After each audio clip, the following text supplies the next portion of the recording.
All right, folks, welcome back. Today, or tonight actually, I want to do a real quick video on an upgrade. Well, I'm not going to say upgrade, on a part that I'm having to replace. We've had our first casualty here. It's an air breather. Now, I don't know if this got broke when Alyssa had her first spill, or if it got broken transporting, putting the sandwich and the bikes all together and stuff. So either way, I don't know how it got broke, but it got broke. So we ordered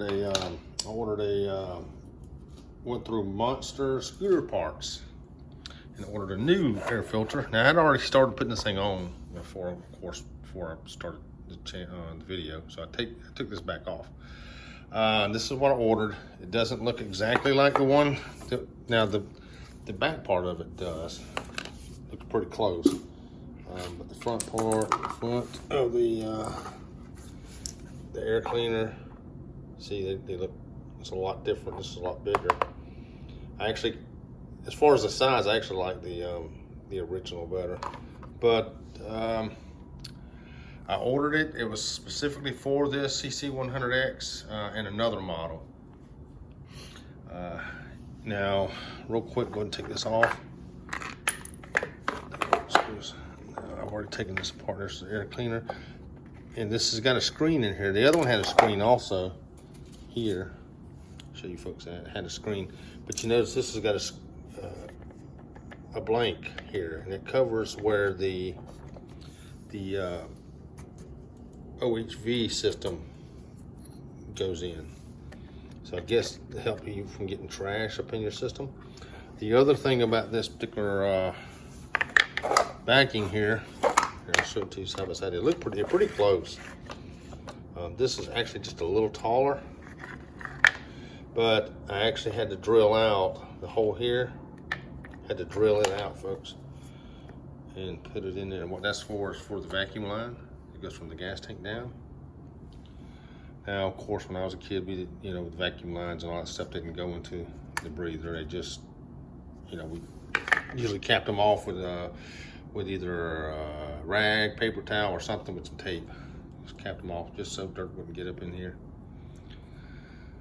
and clog this system, clog this up.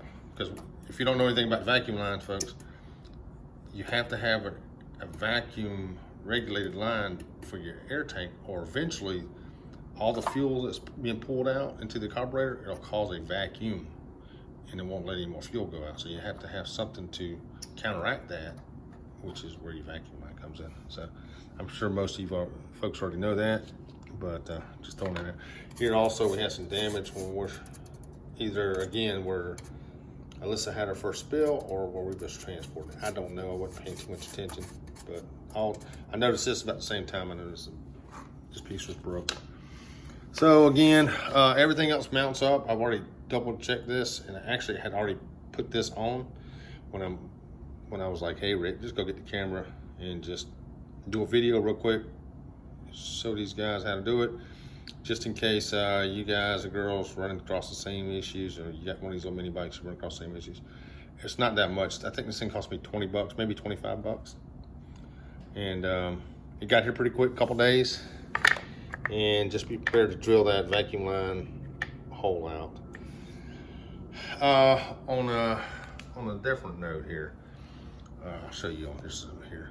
I went in and took the gas tank off of my 200 over here. I don't know which one's mine, but took the gas tank off, and I put a piece of wire. I didn't have any zip ties at the time.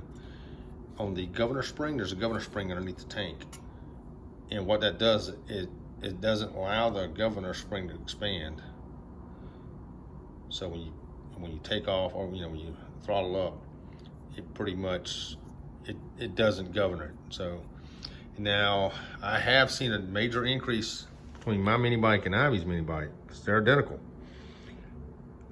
My mini bike, and of course I put the wire on, will go way faster than Ivy's.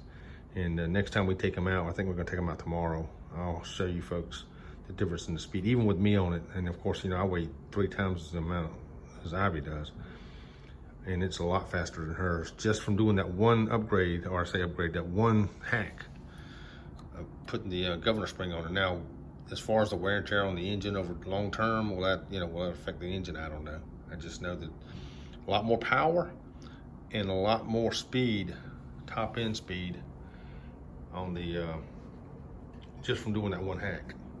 And again, folks, I'll show it to you later, because what I want to do is I'm going to take the tank back off of that, and I want to put a zip tie in there. What you do is you take 2 zip ties and you cut the tips off of them, get the heads off of them where the zip goes in there, and you run the zip tie through the spring. The spring's probably about that big around. You run it through the spring, and then you put one zip tie head down on one side and put the other zip tie head on the other side. Actually, you run it through, and then you run one down on it, and then you put the other one, then you zip it tight, or as tight as you want it. Because if you want it to have some govern, if you want to give some, you can make it that way.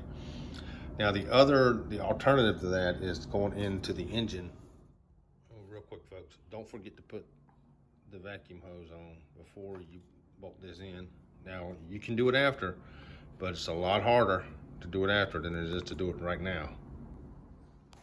Okay, here it is installed. Got the hose here going from the OHV system. Now this hose just pops in here and pops in there. And there's a little bend in the pipe there. So bolts right on. Again, it's longer than the original cover as far as this, and I'll show it to you here, folks, when I get done putting it on. This is it. Other than, here you go. You see how much bigger this thing is. I don't know why it's that much longer, what the purpose was to make it that way. Maybe keep you from burning your leg on something or something. Either way, but here's the holes, the air holes. And I know on some of these breather systems, I've seen people on the internet, they'll cut holes or drill holes in the breathers. And I'm gonna give you my take on that. As long as you're not restricting the airflow going into the engine, which the air going in is coming into the carburetor and the air going out is going out the exhaust, obviously. But as long as you're not restricting the airflow at all, I just don't see any reason to drill any holes. Like this right here, for example, this is the airflow from the other filter. If this was half the amount of air that you see here, or maybe even a quarter, then yeah, I could see drilling holes in these things. But I just don't see where you're going to get any kind of performance upgrades from drilling when you're not restricting the airflow. That's a lot of air. There's a lot of air coming into there. But either way, that's a side note. That's it, folks. It's a lot bigger. I really don't know why. You got a lot of space down here at the bottom of this thing that's just not being used. I don't know. But either way, it fits. That's the main thing. Fits really well. It doesn't interfere with the cables, the choke, or anything.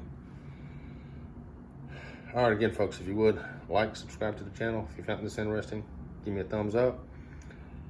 If you know of anything I can do to make these little things quicker, or handle better, perform a little better, let me know. Leave it in the comments. If you have one of these things, let me know what kind you have. Whether it's the 100 or 200 or something else, even if it's not a Coleman. Let me know in the comments what you got, and I'd be interested to know that, and let me know what you've done to yours. All right, guys, thanks.